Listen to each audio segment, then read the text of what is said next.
Happy 50th day, boys and girls.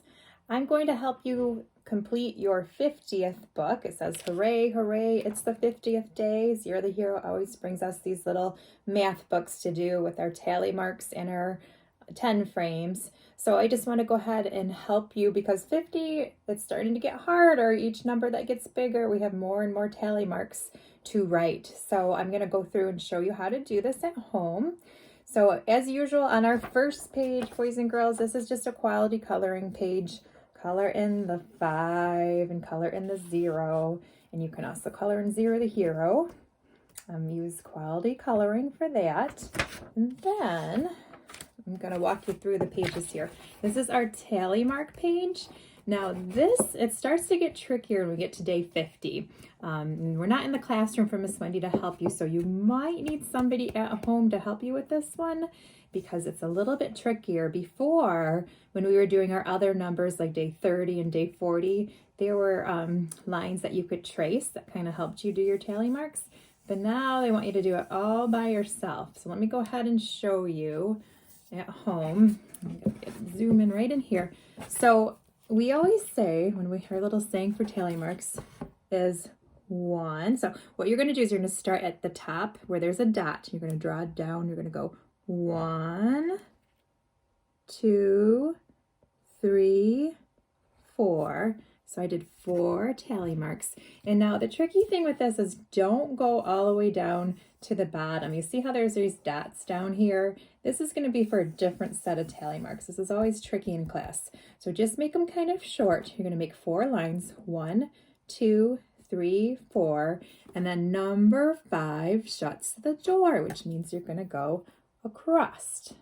So that is one group of 5. So I'll show you again. So you're going to start where there's the little dots and draw short lines going down. So I'm going to go 1, 2, 3, 4. After you do 4, then you have to shut the door. So then you're going to go across for 5. You always go across all 4 of the tally marks, and that will make your 5th one. So 1, 2, 3, 4, number 5 shuts the door. Okay, I'll do another set with you. 1, 2, 3, 4, number 5 shuts the door. And again, 1, 2, 3, 4, number 5 shuts the door. And again, 1, 2, 3, 4, number 5 shuts the door. And you go through, and then I just want to show you when you get to the second row here, then you're going to do it again. That's why you have to be careful. Some of our friends like to make big long lines that go all the way down, and then it will run into these dots and it will get tricky. So far we have, if we're counting by 5s, this is a new skill. We haven't had much time to practice this in school, but if you count each group of tally marks as 5, this would be 5, 10, 15, 20, 25. So far that's 25. And then we would keep going. So we'd have to go 1, 2, 3, 4. Number 5 shuts the door. 1, 2, 3, 4. Number 5 shuts the door. 6, 7, 8, 9. Oh, this is a new trick I haven't taught you. This is number 10 draws the line. That's another rhyme that you can say. And then I'll do that one more time. 1, 2, 3, 4. Number 5 shuts the door. 6, 7, 8, 9. Number 10 draws the line. Those are just little rhymes Miss Wendy uses to help me remember how to write my tally marks. So then we're going to go ahead and count them all together. And again, this is a new skill. We've been counting by 10s, but not so much by 5s. So each group, each time we see a whole group with the door shut, that's a group of 5. So it's going to be 5, 10, 15, 20, 25, 30, 35, 40, 45, 50. Okay, so maybe, especially if you're an older brother or sister, you could try to practice counting by 5s. That's a hard skill. We'll be working on that this year, but that's our first time with that. So there are 50 tally marks there. And then the other part that you need to do is the 10 frames, which we've done this in class. Now, the way that Miss Wendy likes you to do it is each group of 10. So this is one group of 10 here. 1, 2, 3, 4, 5, 6, 7, 8, 9, 10. This is one group of 10. Each group of 10, color them a different color. Then it's easy to keep track. So I'm just going to stick with my red crayon. And I'm going to color it in. Oh, I don't know if you can hear that, boys and girls. My doggies, I shut the door and they're trying to get inside this room. They're not happy, so they're scratching the door. They probably want to say hello to you. So I'm going to go ahead and do my 10 frame like that. There's one group of 10. And then for the next group of 10, you can change colors. And again, do quality, color it all in. And then you go ahead and finish all of your 10 frames. So each one's a different color. And again, each group has 10 in it. So if we were to count by 10s, we'd have 10, 20, 30, 40, 50. That's how we practice counting by 10s. Okay, so again, you might need help. Slow down on the tally marks. This is the first time we're not tracing them, so it might be a little bit trickier for you. This is really good practice, and Zero here would be proud of you for doing that. Okay, I have one more thing I'd like to show you. Well, actually, I have a story to read to you, and then I have one more project for you to do at home. We have a long week ahead of us. It's Thanksgiving break. And so you might want a fun project to do, and it's called Disguise a Turkey. So let me read this story for you, and then you may have some ideas on how you'd like to disguise your turkey. Why would you want to disguise a turkey? Well, do people like to eat turkeys for Thanksgiving? I do. And do you think turkeys like to be caught and eat for dinner? Probably not. So most turkeys would want to run away from the people. Remember we played that game in class where they were chasing the turkey because turkey doesn't want to be caught for dinner. I wouldn't want to be somebody's dinner either. So that's why during Thanksgiving time, lots of turkeys like to hide. And this book is a silly book Miss Wendy likes to read. It's called the Plump and Perky Turkey. And I'll read this to you. Then we'll talk about the project that you could do at home. The people in Squaw Valley were downhearted and depressed. Thanksgiving was approaching, but without its special guest. Who would the special guest be? Maybe a turkey? They couldn't find a turkey for the feast they planned to eat. It looked like they'd be making do with bowls of shredded wheat. Oh, they'd have to eat shredded wheat, like a type of cereal for Thanksgiving dinner. Would you like to have shredded wheat? A plump and perky turkey's what we need, they all agreed. But finding turkeys nowadays is very hard indeed. The birds have gotten smarter, and they all seem quite aware that it's best to disappear when autumn leaves are in the air. A plump and perky turkey stomachs rumbles at the thought, but how to trick a turkey into jumping into the pot. Look at these silly turkeys. They're in a hot air balloon trying to get away. Smart turkeys.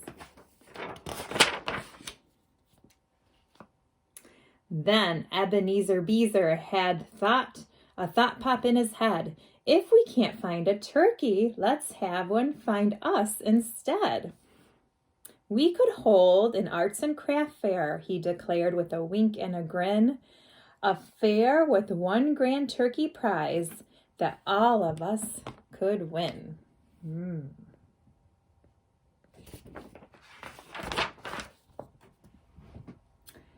And since our goal is turkey, that's the theme we'll take to heart. We'll fill our fair with folks and fun and tons of turkey art. We'll make turkeys out of spuds, out of potatoes, out of clay and out of rope.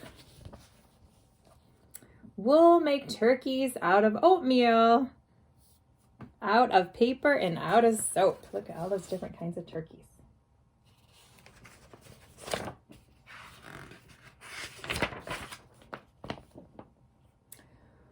We'll hang a bunch of posters in the forest way down low to invite some turkey candidates to model for our show.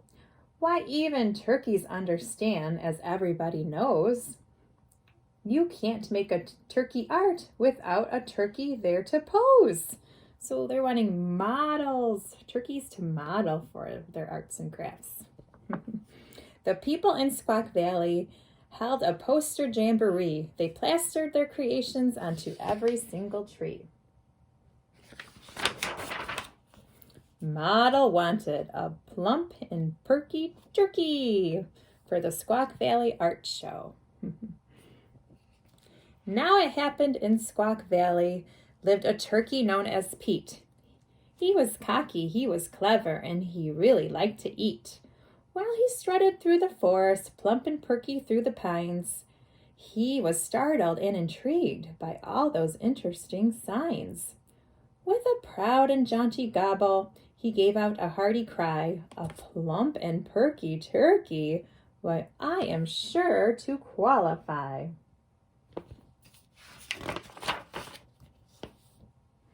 Pete applied for the position,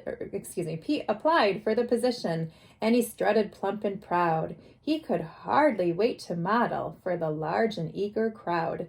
"You're hired!" shouted Beezer, for the folks had all agreed that Pete the Perky Turkey was the answer to their need.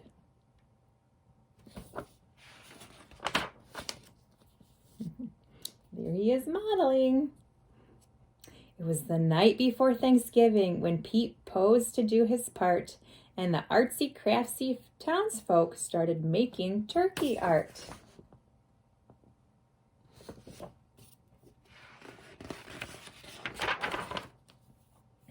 They made turkeys out of spuds, and they made clay out of clay and cut of rope. They made turkeys out of oatmeal, out of paper, and out of soap. Thanksgiving Day, the artwork was done. They asked the model down to judge their homemade turkeys and to pick the best in town. "Now, when the judging's over," Beezer whispered with a smile, "we'll tuck that model turkey in the oven for a while."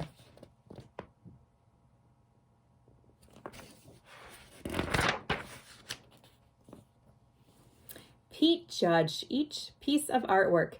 As the hungry crowd all cheered, he stopped to take a closer look, and then he disappeared.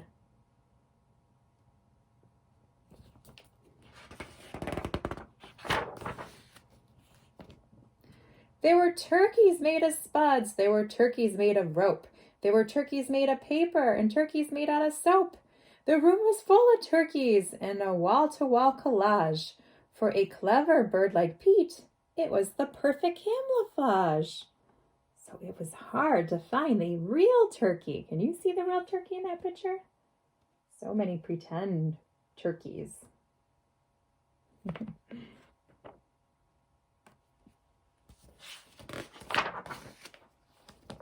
"He's over here," old Beezer said. "He's here," said Jacob Green. They searched amongst the turkeys, but their bird had fled the scene. A note in turkey scrawl they found, half hidden in the lawn. "Goodbye, I took my modeling fee." The oatmeal bird was gone. He took the oatmeal to eat.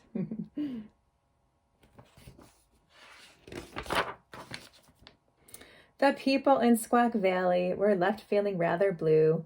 The only turkeys left in town appeared too hard to chew.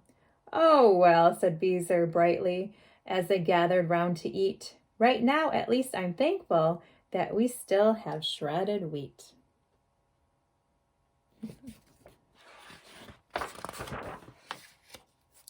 That day, folks learned a lesson that stuck firm with them forever. A plump and perky turkey can be pretty doggone clever. Look at where all the turkeys are. They're at the beach.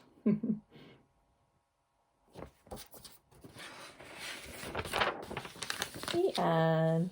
It's one of Miss Wendy's favorite Thanksgiving stories. I think Pete's a pretty smart turkey. So for something fun to do, this is optional, but if you like to do arts and crafts and want to have fun, maybe your whole family could make one. There is a turkey cut out that looks like this, and your job is to disguise him as something besides a turkey. Okay, so we don't want them to be a turkey because then everybody's going to want to eat them on Thanksgiving. So instead, come up with a different idea. So you can color this, cut it out, glue things on top of it. You can have lots of fun. This is a project that some of your you might have seen before. I've seen some boys and girls do it in other classes, but I want to give you a couple ideas, and then everybody can make their turkey. And if you want to share it with us, we'll have a couple days off before we see each other, but then on our next Zoom, which would be on the next Monday, if you want to show us your turkey, or you could send Miss Wendy a picture too. I would love to see it. Of your disguised turkey, you could do that. So here's my turkey. I'm not going to show you. I'm going to make him tonight, and then I'll show you the next time we have our Zoom call. I'll show you what I turned my turkey into. But I just want to give you a couple ideas in case you're not sure. These are just ideas, okay? This is someone, Miss Wendy, and for parents out there, I looked on Pinterest. There are so many ideas out there of things you could do, or you could just use your own creativity and try to come up with an idea. This is a turkey. Somebody turned this turkey into a princess. So that's an idea. You could decorate your turkey to be a princess. Looks like they glued on some jewels, and then looks like they have some fancy fabric they've been put on over. So that's an idea if you want to make like a girly type of turkey to disguise into a princess. But you know who this is. Ho, ho, ho. It's not a turkey. It's Santa Claus. So here's another way you could disguise a turkey. Turn him into Santa Claus. Nobody's going to eat Santa Claus. Or going along with the Christmas theme, maybe turn the turkey into a Christmas tree. You can glue a Christmas tree on top of him. Surround him with presents, and he's definitely disguised. I can hardly see him except for his eyes. So there's an idea. Another idea. Oh, this is Pee-wee Penguin. You could glue on, looks like they glued on actually marshmallows, which might be a good treat later. But you can use anything you want. Make sure your grown-ups say it's okay, but you can, looks like they cut out a penguin shape and glued on top of him, and then you can see the feathers behind there. So they colored in the feathers, and then they disguised with some, maybe he's in an igloo, I'm not sure, but snowballs around him. So that's an idea. Or some more ideas. The ideas are endless. There's so many things you could do. This is a football player. So you could disguise your turkey to be any kind of sport player. So they gave him a football and some cleats and a helmet. And that's hard to tell that it's a turkey. And then one last idea I saw, which just looks yummy, is they made him a bowl of popcorn, a tub of popcorn. So that's another, and it looks like they glued on real popcorn there. So have fun with this. If you would like to do this craft, it's kind of a fun family project too. But disguise your turkey to anything you want. And then if you'd like to share it with me, either send me a picture, or we can also share it on our next Zoom, which would be next Monday, the 30th. Okay. I hope everyone has a great Thanksgiving.